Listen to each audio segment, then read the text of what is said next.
हाय दोस्तों SME market में रोज़ नई कहानियां बनती हैं और दोस्तों उनमें से कुछ कहानियां चमकती हैं तो कुछ गायब भी हो जाती है।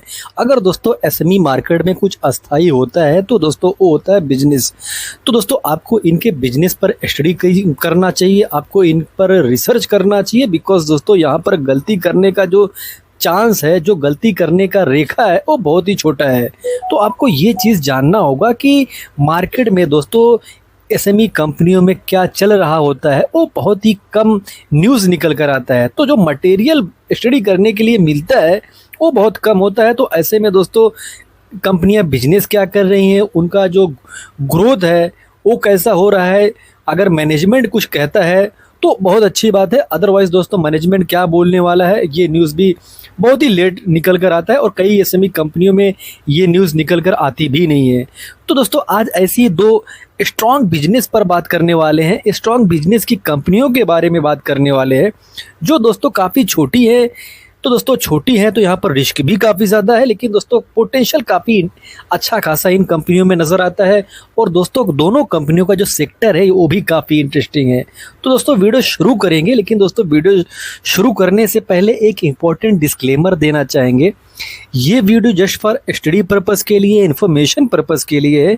मेरे तरफ से दोस्तों कोई बाय करने का या सेल करने का कॉल नहीं है। तो दोस्तों पहली कंपनी को देखेंगे तो ये कंपनी लगातार आप देखेंगे सेल्स करती हुई जा रही है, यानी कि दोस्तों कंपनी का सेल्स काफ़ी शानदार ग्रो करता हुआ दिख रहा है। और उससे भी बड़ी बात जो इस कंपनी में बनती है दोस्तों, आप देखेंगे कंपनी का जो सेल्स था सितंबर मंथ में थोड़ा सा कम हुआ, लेकिन कंपनी ने अपने एक्सपेंस को कंट्रोल किया। तो उसकी वजह से देखेंगे तो कंपनी का ऑपरेटिंग प्रॉफिट भी मैनेज होता हुआ नज़र आया। और दोस्तों एक और अच्छी बात है कि कंपनी का जो ओपीएम है वो लगातार बढ़ता हुआ दिख रहा है, यानी कि अगर किसी भी कंपनी के पास कोई प्रोडक्ट है, अगर वो अपना ओपीएम बढ़ाता है, यानी कि दोस्तों ऑपरेटिंग प्रॉफिट मार्जिन बढ़ाता है, तो इससे दोस्तों एक अनुमान लगाया जाता है कि कंपनी के प्रोडक्ट, जो कंपनी प्रोडक्ट बना रही है उसमें दम होगा। अदरवाइज़ दोस्तों कोई अपना प्रोडक्ट बनाएगा, उसको बेचेगा, अगर उसमें दम नहीं रहेगा तो 45% का ओपीएम निकाल पाना काफ़ी मुश्किल काम होता है। तो ऐसे में दोस्तों इस कंपनी का ओपीएम काफ़ी शानदार है। अगर आप कंपनी का नेट प्रॉफिट देखेंगे तो नेट प्रॉफिट में काफ़ी कंसिस्टेंसी देखने को मिल रही है। नेट प्रॉफिट दोस्तों इस कंपनी का लगातार ग्रो होता हुआ ही दिखा है। मार्केट कैप दोस्तों देखेंगे तो मार्केट कैप काफ़ी छोटा है, और दोस्तों वैसे भी एसएमई कंपनियां जो होती है उनका मार्केट कैप देखा गया है कि कम ही रहता है। तो ऐसे में दोस्तों इस कंपनी का जो मार्केट कैप है 890 करोड़ का होना, ये बताता है कि रिस्क काफ़ी ज़्यादा है, लेकिन दोस्तों कंपनी का जो पी है ये काफ़ी रिजनेबल नज़र आता है। वहीं पर टॉप से कंपनी को देखेंगे तो टॉप से काफ़ी अच्छे खासे करेक्शन में ये कंपनी दिख रही है। और दोस्तों कंपनी को देखेंगे तो कंपनी के पास आरओई और आरओसी का जो रिकॉर्ड है ये भी दोस्तों काफ़ी शानदार है। फेस वैल्यू कंपनी का 10 का होना ये बताता है कि कंपनी फ्यूचर में अपने फेस को स्प्लिट भी कर सकती है। तो दोस्तों कुल मिलाकर दोस्तों कंपनी इंटरेस्टिंग दिखती है। और कंपनी का रिजर्व देखेंगे तो कंपनी का जो रिजर्व है वो 205 करोड़ का है, और कर्जा उसके मुकाबले में 48 करोड़ का है। अगर दोस्तों किसी भी कंपनी में, अगर किसी भी छोटी कंपनी में रिजर्व के मुकाबले में कर्जा कम होता है तो ये किसी भी कंपनी के लिए एक अच्छी बात ज़रूर मानी जाती है। अगर दोस्तों इस कंपनी में किसके पास कितना शेयर है इसको देखने जाएंगे तो प्रमोटर के पास 41% के आसपास का शेयर है। एफआईज के पास देखोगे तो 2% के आसपास का शेयर एफआईज के पास है। वहीं पर डीआईज के पास भी अगर आप देखेंगे तो 2% के आसपास का शेयर डीआईज भी होल्ड करते हैं। पब्लिक के पास अगर आप दोस्तों देखते हो तो 54-55% के आसपास का शेयर पब्लिक के पास है।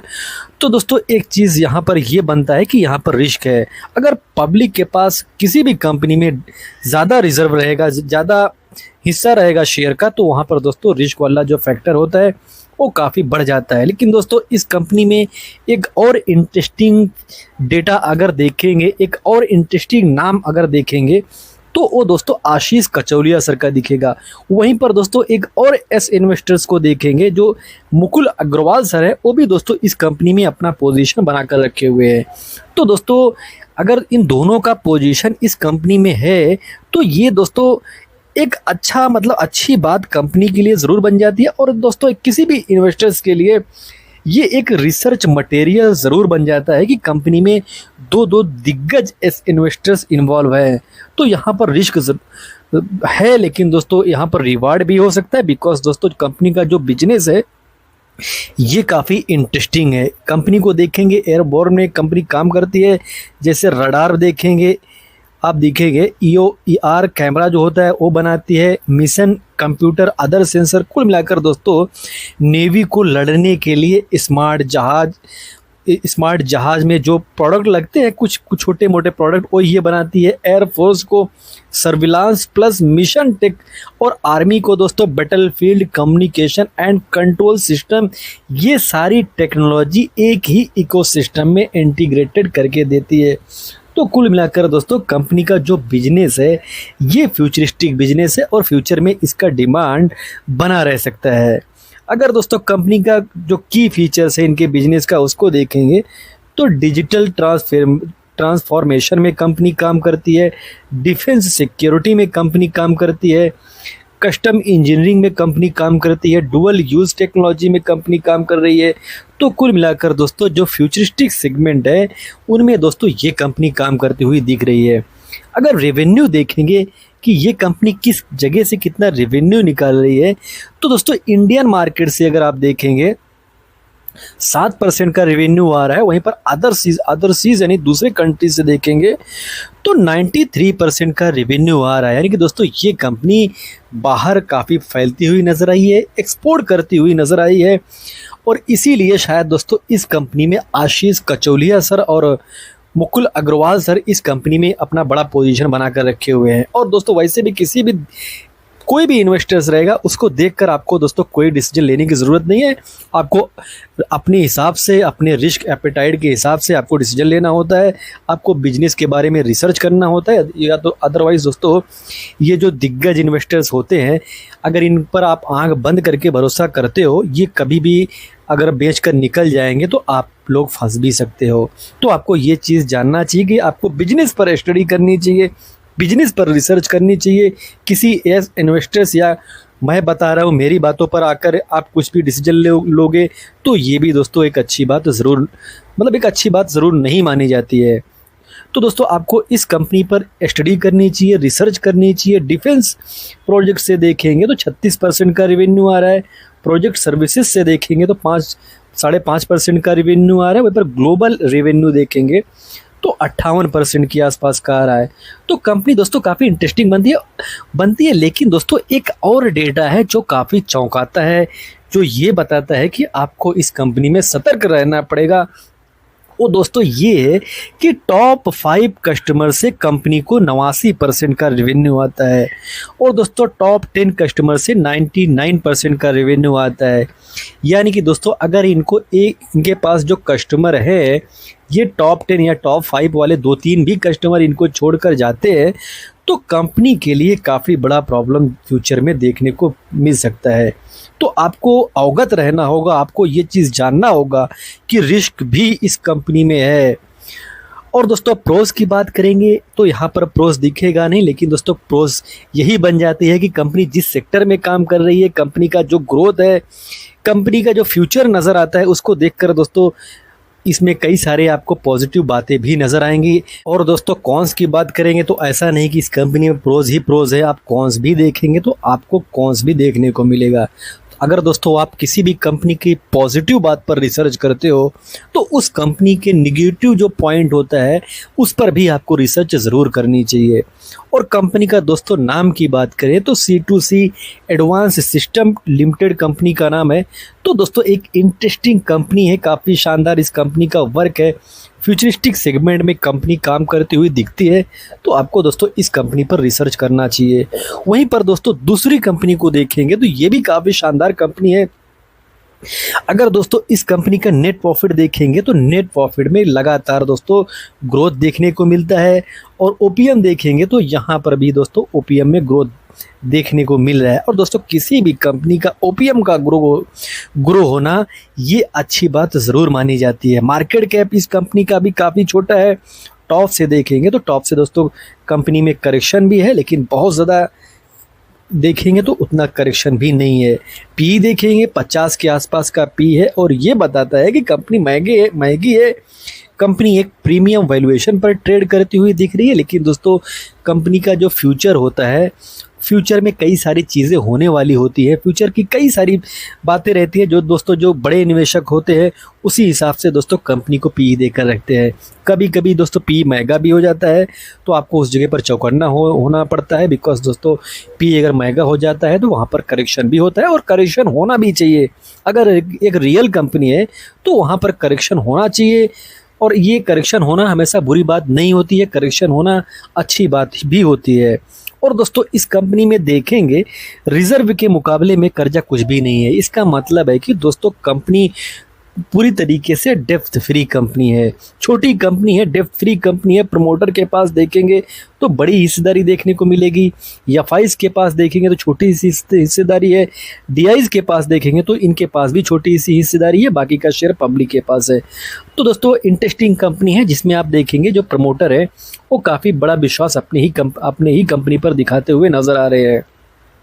और दोस्तों कंपनी को देखेंगे बिजनेस, तो दोस्तों कंपनी ईएमएस सेक्टर में काम करती है और दोस्तों इन्होंने देखेंगे it has completed 250 project for इवर 500 global customers. तो दोस्तों इस कंपनी ने 250 प्रोजेक्ट कंप्लीट किए हैं। तो छोटी कंपनी है लेकिन इसका बिजनेस देखेंगे आप तो बिजनेस काफ़ी फ्यूचरिस्टिक सेगमेंट में इसका है। जैसे आप देखेंगे automotive, industrial, gaming, aerospace and defence, IoT and robotics, medical, health care, power, telecommunication.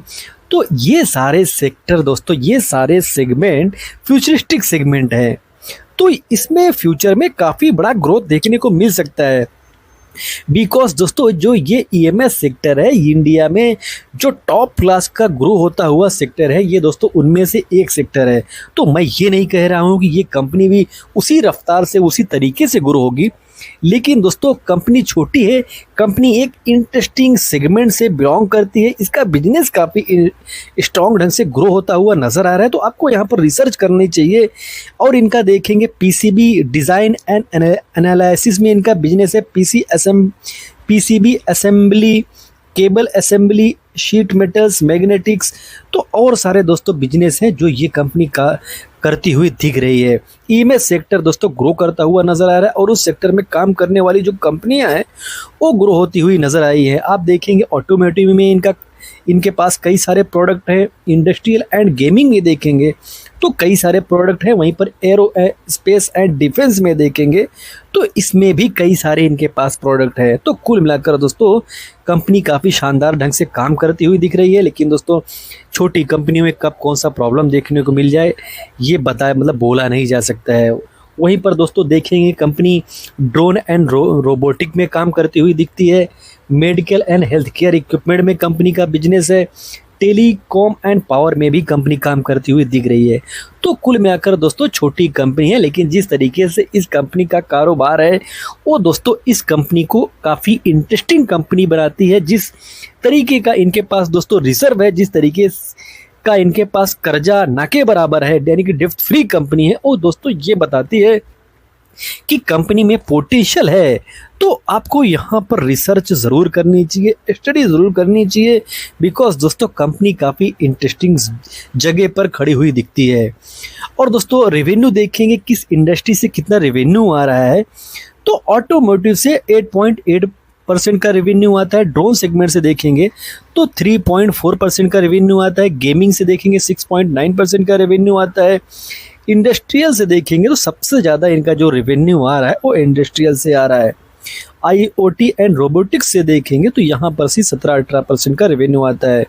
वहीं पर दोस्तों अगर देखेंगे कि किस कंट्री से कितना रेवेन्यू आता है तो यूएसए से 40% का, स्पेन से लगभग 8-8.5% का, वहीं से इंडिया से देखेंगे तो 51% का रेवेन्यू आता है। कुल मिलाकर दोस्तों ये कंपनी इंडिया और यूएसए में काफ़ी बड़ा बिजनेस करती हुई दिखती है। कि अगर सेगमेंट वाइज देखेंगे कि सेगमेंट से कितना रेवेन्यू आता है तो इन टू एंड सोल्यूशन से देखेंगे तो दोस्तों 2.3% का रेवेन्यू आता है। वहीं पर देखेंगे पीसीबी असेंबलिंग में देखेंगे तो 77% का रेवेन्यू आता है। बॉक्स बिल्ड से देखेंगे तो 20% का रेवेन्यू आता है। तो दोस्तों छोटी कंपनी के लिए जिस तरीके से इंडिया में पकड़ बना कर रखी हुई है, जिस तरीके से इंडिया के बाहर भी इस कंपनी का ग्रोथ होता हुआ दिख रहा है, वो रिसर्च मटेरियल ज़रूर बनाता है। प्रोस देखेंगे तो आपको दोस्तों प्रोस भी देखने को मिलेगा, कॉन्स देखेंगे तो कई सारे इस कंपनी में कॉन्स भी देखने को मिलेगा। तो छोटी कंपनियों में कॉन्स को देखना उतना ही ज़रूरी बन जाता है जितना कि दोस्तों प्रोस को देखना बनता है। और दोस्तों कंपनी का नाम की बात करें तो कंपनी का नाम एमट्रॉन इलेक्ट्रॉनिक्स कंपनी का नाम है। ईएमएस सेक्टर में दोस्तों काम कर रही है और ईएमएस सेक्टर जो सबसे तेज़ी से ग्रो करता हुआ सेक्टर है, ये उनमें से एक है। तो दोस्तों आप कुछ भी डिसीजन लेते हो उससे पहले दोस्तों अपने फाइनेंशियल एडवाइज़र से बात कीजिए, बिकॉज दोस्तों मैं सेबी रजिस्टर्ड एडवाइज़र नहीं हूँ। मेरी बातों से इन्फ्लुएंस होकर आप कुछ भी डिसीजन बाय का, सेल का या होल्ड करने का ना लीजिए।